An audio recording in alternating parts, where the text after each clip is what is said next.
Hey, the automotive aftermarket is set to reach a global value of over $700 billion by 2020 as a result of rising demand for spare parts.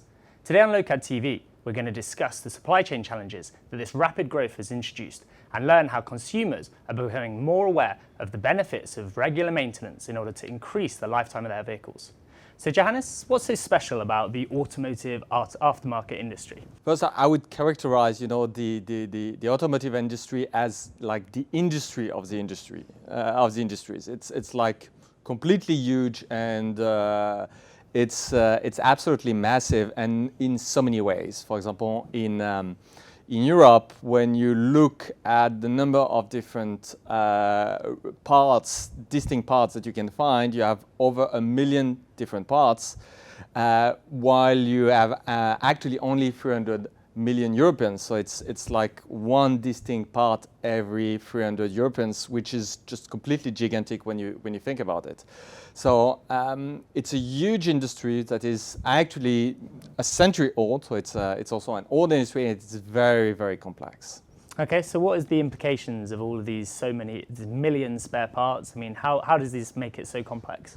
I mean, obviously, just the sheer number of spare parts just complicates pretty much everything. But one thing is that you want to ensure mechanical compatibility. So one of the first challenges that you face is when you start thinking about servicing parts, you have to service the right part for the right vehicle. So the first thing I would say that you come into contact with this industry is like those gigantic compatibility metrics where you have like the list of all the vehicles, and you can have like hundreds of thousands of distinct vehicles, and you have this million parts, and you need to look at all the compatibilities, and you end up with like a super long list nearing 100 million links that connects every single vehicle to every single part.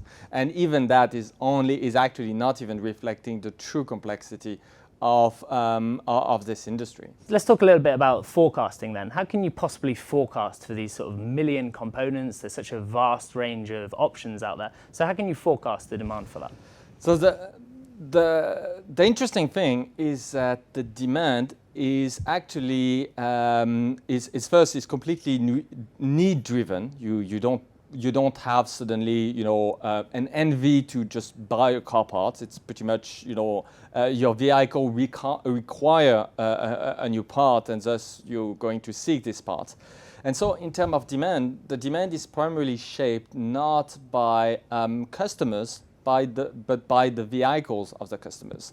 So it's very interesting. I mean, if you want to think about the demand for parts, you have to think of there is like a need, for example, replacement for pad brakes, and then this need is associated to a specific vehicles, and that kind of channel the demand. So the interesting thing is that first, the classical perspective of just thinking of, let's say, time series forecast over the demand observed for a specific part tend to be widely inaccurate in terms of giving you an insight on this market, because people can switch to any part that is compatible, and they will do so as long as the part meet their expectations, especially in terms of branding.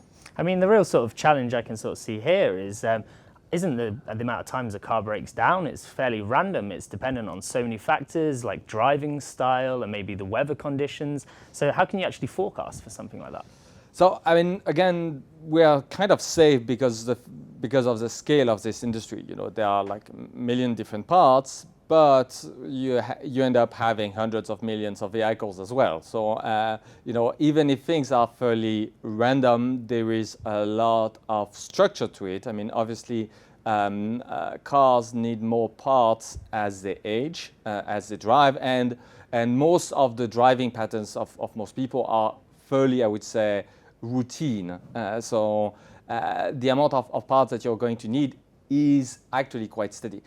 Yet the challenge is that because you have those part compatibilities, from a supply chain perspective, although the market demand itself is relatively steady because the rate of introducing new parts into this market, for example, is fairly slow. I mean, if you compare to fashion, for example, where you have like new products all the time, the automotive industry is very stable. I mean, yes, you have new parts that gets introduced like every single year to the market. You have like all vehicles that finally disappear from the market also every single year, but the speed of change, the pace of change is overall quite slow. Yet, because you have those compatibility effect where the demand can entirely switch from one part to another just because actually the parts are compatible. And then because the market is so steady, and that the price are so the price point between competitors are so close that as a supply chain practitioner you can observe like super incredible variation of the demand that reflect just from that only reflect, I would say, pricing effect. You're slightly cheaper than your competitors and then suddenly the demand just shift to you, and same thing, a competitor decide to be cheaper than you, and then the demand just shift back to you, to the competition. So that's, although the market as a whole is fairly steady and slightly growing, you can observe variations that are much bigger than the pace of change of the market overall, just because of those pricing effects and of those shifts. I mean, cannibalization effect caused by the fact that parts are highly compatible. I mean, when you're looking at a specific type of need. So let's talk a bit about some of the challenges that are introduced then. Surely the fact that there's compatibility, you can use one part for many different vehicles, it kind of makes your life a little bit more easy, right? Absolutely. I mean, obviously it simplify, I mean, it should simplify your life as, when you want to optimize the supply chain. But too frequently, the reality is that it doesn't. First, because there is actually very, very few supply chain optimization systems that I know of that actually take that into account as, I would say, as part of their core design. So that instead they focus on concepts that we discussed in previous episodes, such as like the SKU, which is not exactly a suitable viewpoint. So indeed, I mean, if you're like a smart practitioner, an experienced practitioner running a garage, you know that if you have like pad brakes, you know that you will exploit the extensive compatibilities that you can have, so that you don't want to have like an overstock of things where you know that if this reference is missing, you will be able to use this one instead. But that takes, an experienced, practitioner. If you operate at scale, suddenly you rely a lot more on your enterprise software. And if your enterprise software doesn't have, this vision completely geared toward this specific perspective, then you can do a lot of things that are maybe a bit dumb from a pure automotive perspective, and then end up with quite a lot of stock actually. So has nobody sort of created these databases which are making sort of the best use of that experienced practitioner to sort of say this compatibility kind of exists? Actually, yes, there is. There are companies. There are actually companies that are purely dedicated to building databases of I would say car vehicles, car parts compatibilities. But in itself, it's quite complicated. I mean, first, when you want to think of what is a car, the problem is that cars, they do not come with part numbers. Pretty much for most, I would say, Western markets nowadays, every single car that is produced is kind of unique in a way. It's a set of options that are exactly the options that you ordered when you ordered the new car. And there is a lot of options, and thus you end up with something where pretty much every single car is kind of unique. I would say kind of, because every single part or component within the car, the car is going to be produced by millions of units, but the end result is kind of is something that is kind of unique. I mean, kind of unique. So as a result, you end up with vehicles that are an abstraction. It's a leaky abstraction when you say this is this type of vehicle. Actually, you have many situations where, for example, in a factory, depending on the specific date, the braking system that was used did change over time, because this is also a very agile industry. If you have like a stock out for a braking system, then the factory might actually switch to a competitor for a couple of weeks before resuming to the old supplier. And thus, depending on literally the date when your car came out of the factory, you might have variations in terms of vehicles and of mechanical compatibilities. So what's the best way to kind of tackle that then? How can we sort of keep track of these dates and keep track about which component is most likely to be used for which vehicle? First, you have companies that are like literally dedicated to this task, but part of the challenge is that they have imperfect information. If you happen to be like a large player in the automotive aftermarkets, one of the ways that you can, one of the approaches that you can use to improve further this data is to look at your returns, exploits, when basically there is a need that is expressed for this type of part, for this vehicle. If the parts comes back, then most likely there is like a problem that needs to be refined. But then the problem is, do you have the capacity to actually truly leverage this information? Because again, as I was describing, the information having, abstracting away a vehicle as a vehicle number is it's a leaky abstraction, so it doesn't work perfectly. Thus, if you build your entire system around this abstraction, then you have this impedance mismatch between reality and your software. And actually, the same is true to maybe a lesser extent, but the same is true for parts as well, for a completely different reason. Car manufacturers have for decades tried to segment the market. There is many parts that are the same, no matter whether you have a small vehicle or big vehicles. But if you have actually purchased an SUV, your willingness to pay overall is higher. You have a more expensive vehicle, so you have your willingness to pay for parts is higher overall. So thus, for car manufacturers, there was like a basic incentive to sell you at a higher price parts, the same parts, if you were having a more expensive vehicles. How do you do that? Well, you do that by actually introducing different part numbers, even if it's physically actually the same part. But it's just, from a marketing perspective, you're just going to market your parts differently, which means that in terms of compatibilities, you're trying to game, the system by trying to pretend that the part is not compatible with that the part that works for the small vehicle may not work for the big vehicle, while actually physically it's actually the same thing. So you see, you have actors in the market that have various incentives, and those incentives do not necessarily align on making everything, the market as a whole, much more simple.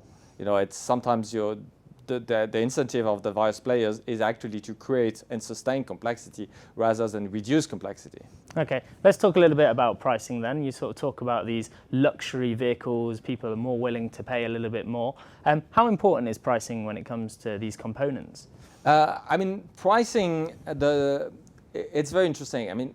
Pricing in the automotive aftermarket industry, the way I see it is that first you have various tiers of brands. You have like the tier 1 brands, the Valeo, Bosch, Ferrodo, Bendix, the very well-known OEM brands. And those brands are typically more expensive, and they appeal more to people who have relatively newer vehicles, because they feel that by putting or I would say parts of brand that they can really trust, that they actually preserve the value of their vehicle, and to some extent they do. So that's something. And then so in terms of pricing, when you want to think of the thing that is misleading is that you cannot say I am selling this Bosch part at this price. What is the price point of my competitor for the same part? Because maybe maybe your competitor is not selling, the Bosch part, but they are selling the part from Valeo. And thus, so you don't have like a one-to-one comparison. But the reality is that from the eye of the client is actually seeking, let's say, a tier one part, and thus the client is going to look at, okay, I have this need for my vehicle. What is the best deal that you can offer for a part that is compatible and that meet, my expectations in terms of brandings on this channel, and then have a look at another, vendor and look at what is the best deal considering all those criteria. But no, it's not necessarily the same part in the end that gets compared. So that's where it gets very tricky, and that's also why pricing, because it's a market that is very, very cost driven. That's why small pricing change can have massive impact on the demand, and the perception of the Eco 101 elasticity is kind of broken, because elasticity would be, if I make my product a tiny bit cheaper, I increase the demand a tiny bit. But the reality is that when you have a market where people are very tightly aligned, if you're slightly less expensive than the competition, you can have literally a sizable portion of the market that just shift towards you. So it's the effect is completely non-linear. Okay, so basically you're saying there's a consumer who's basically got an end need that they need fulfilled, and they need it fulfilled as soon as possible, and they're just interested in kind of a vague quality, and as long as that quality is kind of meet, they'll go for it. So if you're not analysing what competitors are doing, is there any way of actually analysing how aggressively you can price? I mean, yes, to some extent. I mean, there is some basic element, which is just get your price aligned with the competition. Obviously, if you're doing that for everything, so that begs the question of how do you compete? If you just compete on price, it's very, very tough. Obviously, there are a lot of players, especially on the e-commerce side, that now competes on the service side. So they want, because usually, if you need a new pair of windshields, it's not necessarily such a big deal if it takes a few more days for your windshields to come, because your car can still drive. But if you need a new part that is relative to, I don't know, your transmission or ignition or whatever, then this part is a lot more critical, because chances are that your vehicle is stuck and cannot drive anymore until you don't get the part.